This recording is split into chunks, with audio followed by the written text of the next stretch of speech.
The engine just died. It's a little after midnight.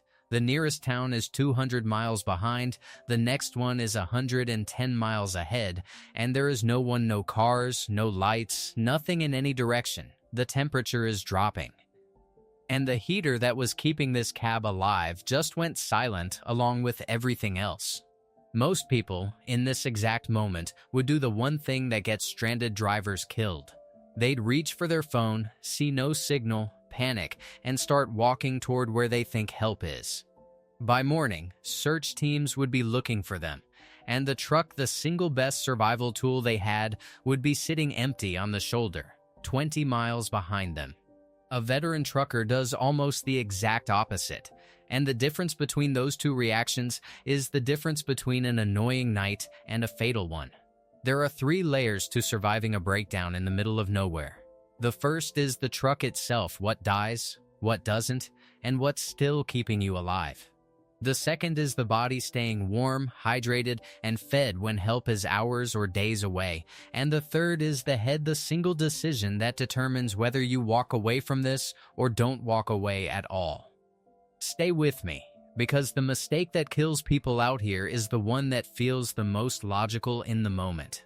Let's kill the obvious assumption first. They just call for help. Out here, that doesn't work the way you think.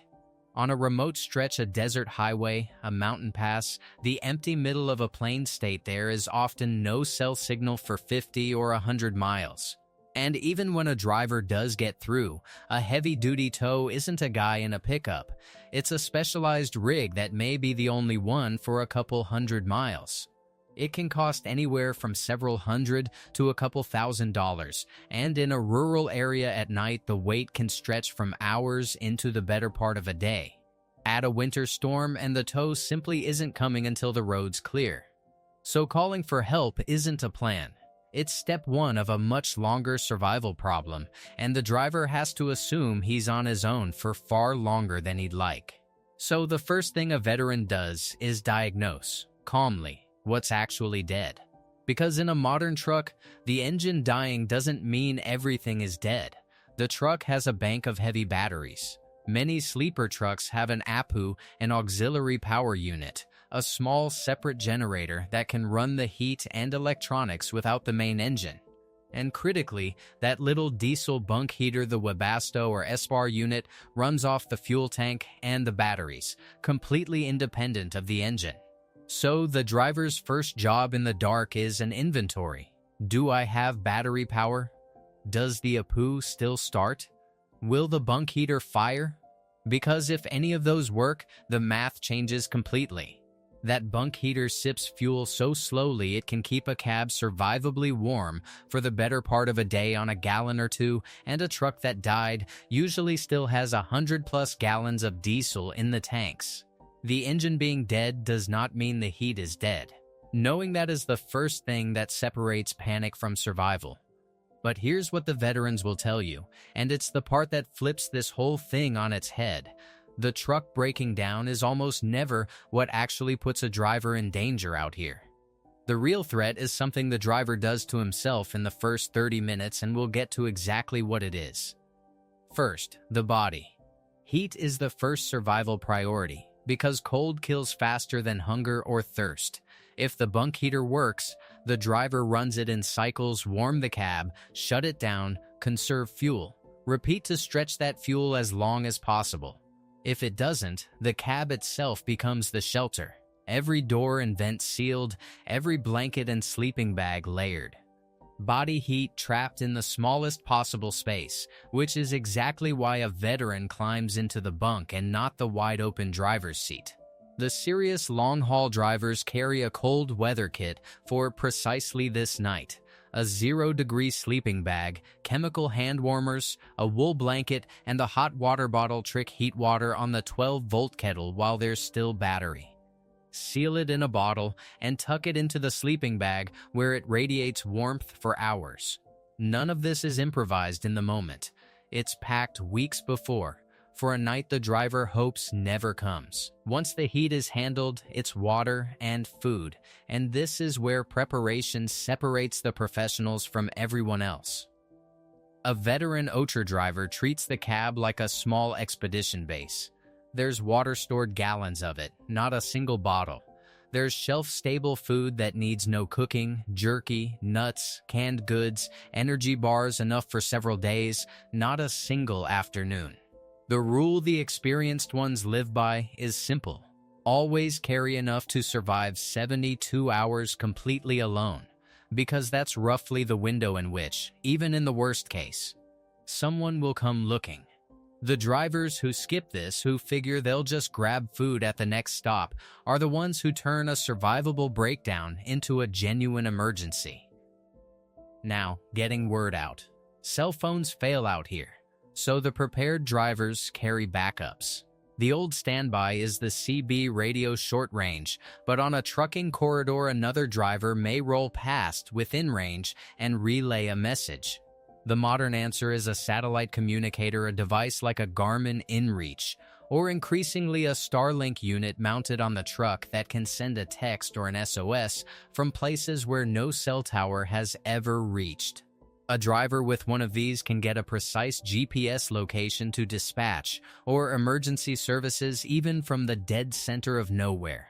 A driver without one is relying on a passing truck and a lot of patience. And the specific threat changes with where you broke down, which is why veterans prepare for the worst version of their route.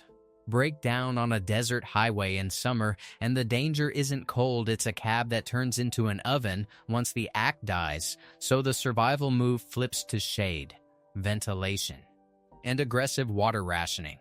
Break down on a mountain pass and you're fighting altitude, sudden temperature swings, and the chance that the only road in is now closed behind you.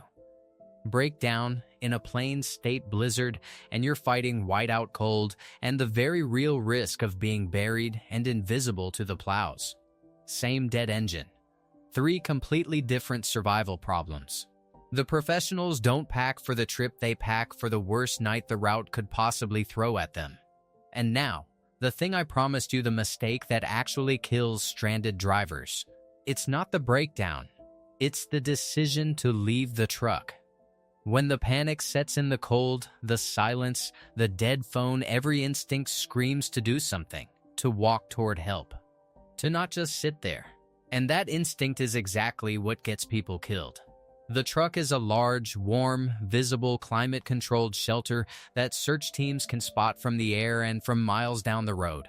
A person on foot in the dark is a tiny, cold, invisible target who is now burning energy, getting wet, getting colder, and moving away from the one place rescuers will actually look.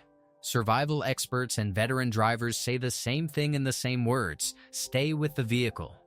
The driver who sits tight in a warm cab with food, water, and a satellite beacon is in an inconvenient situation. The one who walks off into the dark toward a town he can't see is in a deadly one. The whole game out here is winning the battle against your own panic in the first 30 minutes.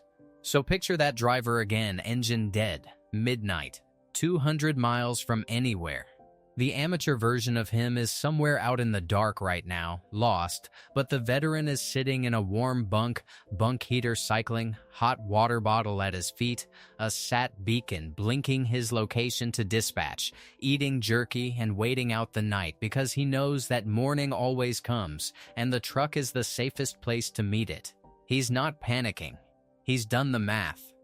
And the math says, stay. That's the part outsiders never understand about this job.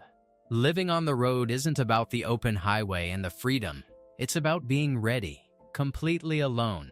For the night everything goes wrong, and most of these drivers are carrying a kit and a mindset built entirely around a disaster they hope to never use. Every load that reaches your town crossed a few hundred miles of exactly this kind of nowhere, driven by someone prepared to survive it alone. If you drive for a living, drop your stranded story in the comments and tell me the one piece of survival gear you'd never leave the yard without. And if you've never been behind the wheel of a rig, be honest with yourself alone.